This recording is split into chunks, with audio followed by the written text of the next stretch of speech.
What's up, guys? I'm going to tell you guys the top 10 reasons why you guys should be playing Age of Empires Online, especially if you're an Age of Empires fan, whether you come from Age of Empires 1, Age of Empires 2, Age of Empires 3, AOM, or AOE 4.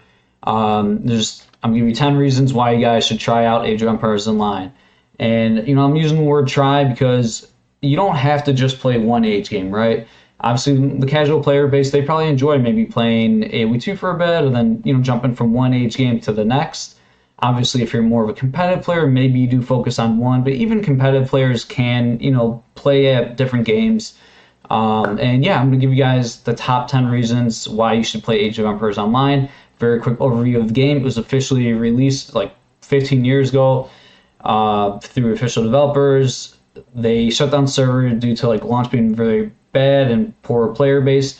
And then the game is now playable on a fan-made server, so it's called Age of Empires Online Project Celeste. So you can download the game completely for free if you just Google projectceleste.com, you'll find the website to get the link to download this game completely for free. And it's an awesome game. The developers did an awesome job with this. And I'm back playing this game pretty frequently, and I'm really enjoying it. So let's get into the top 10 reasons. I'm going to start off with casual reasons for the casual player base first. And then we'll go, the first 5 will be more geared more towards the casual players, and then the last 5 or so will be more towards competitive players. So let's get into it. All right, so the second reason why you should play Age of Empires Online is because there's countless hours of quest. So quest is essentially the campaign mode, call it questing. And yeah, there's just tons and tons of single player content. So if you're a casual player and you love single player content, you guys will love this. Yeah. All right, let's get to number 3. Number 3 is they have a game mode called Defensive Creed. So if you're an Age of Empires 4 fan, you know that in the last patch, they released a game mode called The Crucible, and it's been really well received. Players have been loving the game mode. It's essentially you defend your wonder against wave of units that just kind of come at your wonder endlessly, and you have to defend your wonder. And in Age of Empires Online, they basically have the same concept. It's called Defensive Creed. It came out probably 10 years ago. But it's the same concept. You just defend your wonder against waves of units. And in Age of Empires 4, at the moment, you can only play single player in the Crucible. They might, come out with multiplayer or something for the Crucible, but at the moment, you can only do single player. The cool thing about in Age of Empires Online, you can do co-op in Defensive Creed. You can play with a second player. So you could do a single player, defend your wonder, or you could do a 2-player defender in your wonder. So really cool mode. All right, number 4. This game has an MMO aspect with gear for units, but it's only for the questing mode, the campaign mode. It doesn't affect PvP, which 1 versus 1, and 2 versus 2, and all that stuff. It's just for the campaign. So what I mean by gear is you will level up your city, and you will get better gear for completing quests, and the gear will increase your unit stats. So your archer could do more damage, it could have more range. There's tons and tons of different gear, so a lot of people really enjoy that. It's a really cool spin to put on single player content, campaign type content.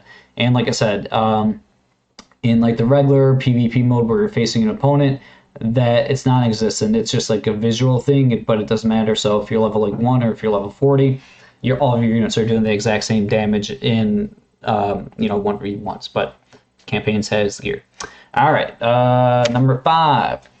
So Age of Empires 4 and Age of Empires 2, and probably even Age of Mythology at this point, it's there's a lot of people that stream the game, right? It's it's overly saturated.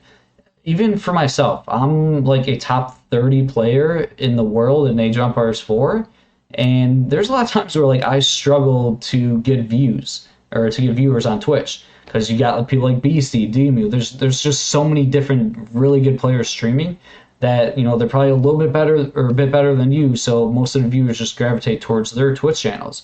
There's times where, yeah, and I'm sure it's the same thing in AOE too, right?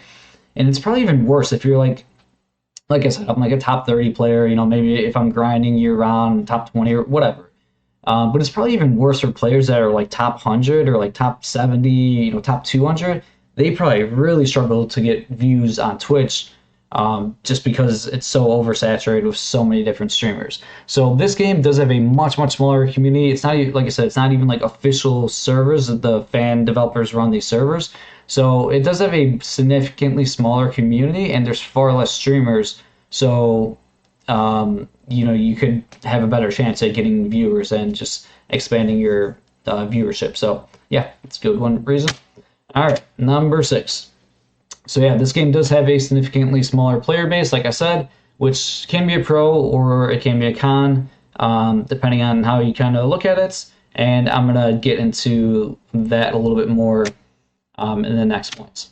So number 7, you have a better chance to win money from tournaments. And this is what I'm talking about with a smaller competitive player base.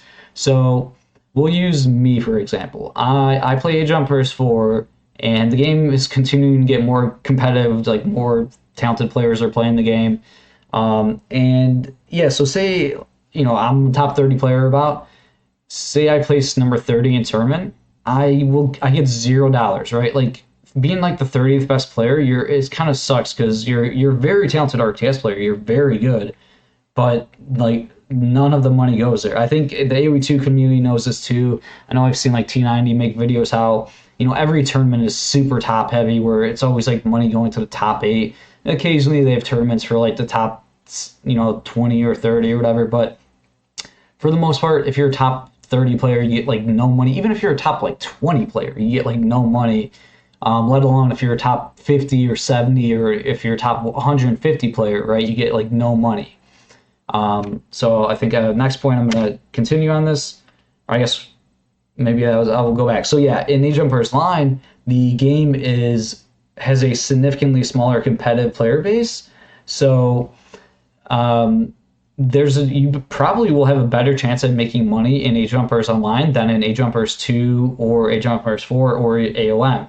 Because if you're a top say you're ranked 50th overall in AOE 4 or AOE 2, that would probably be equal to you being like a top 5 or like top 10 Age of Empires Online player. And then if you're grinding, maybe you get like top 3. So yeah, and then there'll be there's going to be tournaments, and you could get prize money if you're placing like top 5 or top 3 potentially. So yeah, and you definitely have the opportunities to grind the game and just get better results, tournament results.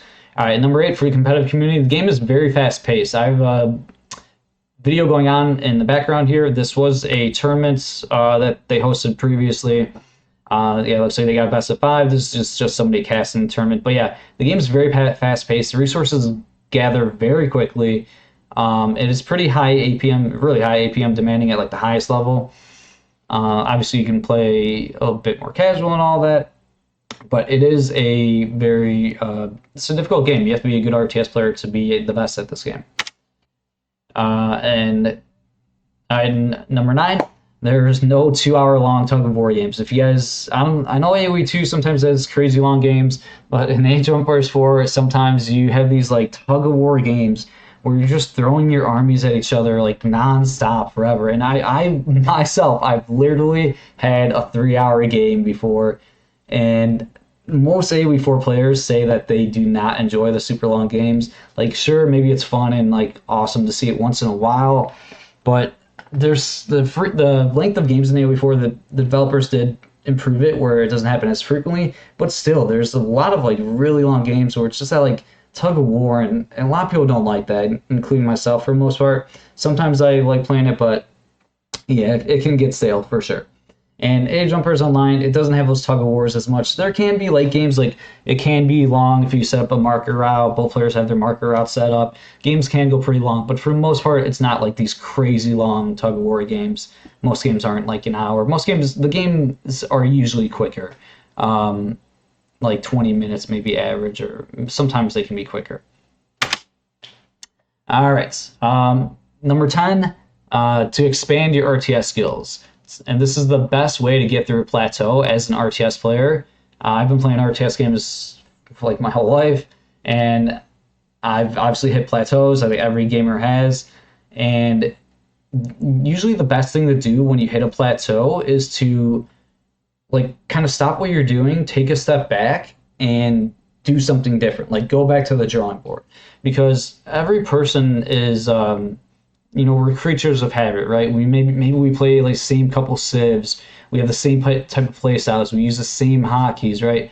You have to sometimes, so you're always going to be falling into like the same traps, right? If you're just doing the same thing over and over and over, sometimes you don't see results. So that's why I always do, even when I'm just playing only AOE4, I'll sometimes take a step back every once in a while and be like, okay, let me see if I need to reevaluate some hotkeys, if I can improve them. Like, okay, let me start playing a civ that I don't play. Let me try a completely different play style that I don't know. And I honestly recently started playing Age of Empires Online again, and it kind of is just something different, right? And it makes your brain start to think a little bit differently. Maybe it's a little more APM demanding, so like you improve your APM and then you take that over to AOE4. I'm still playing both games right now. I'm in an AOE4 tournament for USA, which is awesome. And I'm gonna be alternating between both games. And yeah, that's the 10 reasons. There was one point I think I wanted to say earlier with the whole tournament scene. But yeah, it was basically just like I said, there's smaller competitive community. It's really fun, like tight niche community, and we are gonna have tournaments. I think I may be hosting a free for all tournament, and then there'll be like 1v1 tournaments.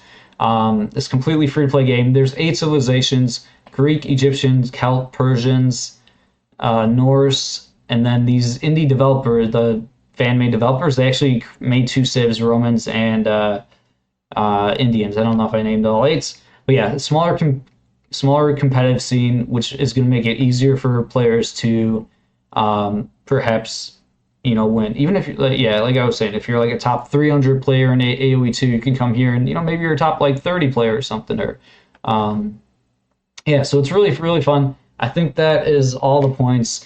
Let me know if you guys like this video. Yeah, try to leave a likes, comment, and I'll give you guys free tips and stuff if you guys come. I'm going to be streaming this game. So yeah, let me know if you enjoy this. I think I'm gonna try to start making YouTube videos again. It's been something I've always considered for a long time, and yeah, I haven't made a video like this, I guess maybe ever. So yeah, let me know what you thought of this video. Let me know if you want me to make more YouTube videos, whether it's AOE4, AOEO, or well, probably just those 2 games. Those are my 2 main games. That's my plan. I think I'm gonna try to make YouTube videos for both games. All right, that's it. I hope to see you guys on the game. Once again, free to play, download for free at Project Celeste, and let's get after it. Let go.